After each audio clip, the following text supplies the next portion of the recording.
ಜೈ ಶ್ರೀರಾಮ್. ಜೈ ಶ್ರೀರಾಮ್. ಎಲ್ರಿಗೂ ನಮಸ್ಕಾರ. ನನ್ನ ಹೆಸರು ಸಂಜಯ್ ಕುಮಾರ್ ಅಂತ. ಇದೇ ಕ್ಯಾಸನ ಮಾರುತಿನಗರದ ನಿವಾಸಿ. ಈ ಒಂದು ಕಾರ್ಯಕ್ರಮಕ್ಕೆ ಇವಾಗ ನಾವು ಏನು ಕಾರ್ಯಕ್ರಮನ ಮಾಡಬೇಕು ಅಂತ ಚಾಲನೆಗೆ ತಗೊಂಡಿದ್ದೀವಿ. ಇದು ಬಂದು ಶ್ರೀರಾಮ ದೇವರು ಆಗ ತ್ರೇತಾಯುಗದಲ್ಲಿ ವನವಾಸಕ್ಕೆ ಅಂತ ಬಂದಾಗ ತಂಗಿದಂತಹ ಸ್ಥಳ ಇದು. ಇಂಥ ಪವಿತ್ರವಾದ ಸ್ಥಳ ಇನ್ನೂ ಎಷ್ಟೋ ಜನಕ್ಕೆ ಗೊತ್ತಿಲ್ಲ.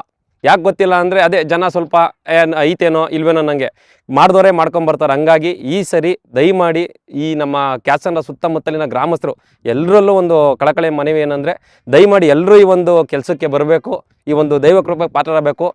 ಶ್ರೀರಾಮರು ಇಲ್ಲಿ ವನವಾಸಕ್ಕೆ ಬಂದಿದ್ದರು, ಇಲ್ಲಿ ತಂಗಿದ್ರು ಅನ್ನೋದಕ್ಕೆ ಸೀತೆ ಸೆರಗು, ಶ್ರೀರಾಮರ ಪಾದಕ್ಕೆ, ಆನೆ ಗುರುತು, ಇನ್ನೂ ಹಲವಾರು ಗುರುತುಗಳು ಇದೆ, ಕುದುರೆ ಗುರುತು ಎಲ್ಲ ಇದೆ, ಇನ್ನೂ ಹಲವಾರು ಗುರುತುಗಳಿದೆ. ದಯಮಾಡಿ ಕ್ಯಾಸನ ಸುತ್ತಮುತ್ತಲಿನ ಗ್ರಾಮಸ್ಥರು ಎಲ್ಲರೂ ಈ ಒಂದು ಸ್ವಾಮಿ ಕೃಪೆಗೆ ಬಂದು ಪಾತ್ರರಾಗಿ ಶ್ರೀರಾಮರ ಈ ಒಂದು ತಂಗಿದಂಥ ಸ್ಥಳವನ್ನು ಇನ್ನು ಮುಂದಿನ ದಿನಗಳಲ್ಲಿ ಶೈಕ್ಷಣಿಕ ಸ್ಥಳವನ್ನು ಹಾಕ್ಸೋಕ್ಕೆ ಎಲ್ಲರೂ ದಯಮಾಡಿ ಕೈಗೂಡಿಸಬೇಕು ಅಂತೇಳಿ ಎಲ್ಲ ನಮ್ಮ ಹಿಂದೂ ಬಾಂಧವರು ಹಾಗೂ ಎಲ್ಲ ಕ್ಯಾಸನ ಸುತ್ತಮುತ್ತಲಿನ ಗ್ರಾಮಸ್ಥರಲ್ಲಿ ನಾನು ಕಳಕಳಿಯಾಗಿ ಕೇಳ್ಕೊತೀನಿ.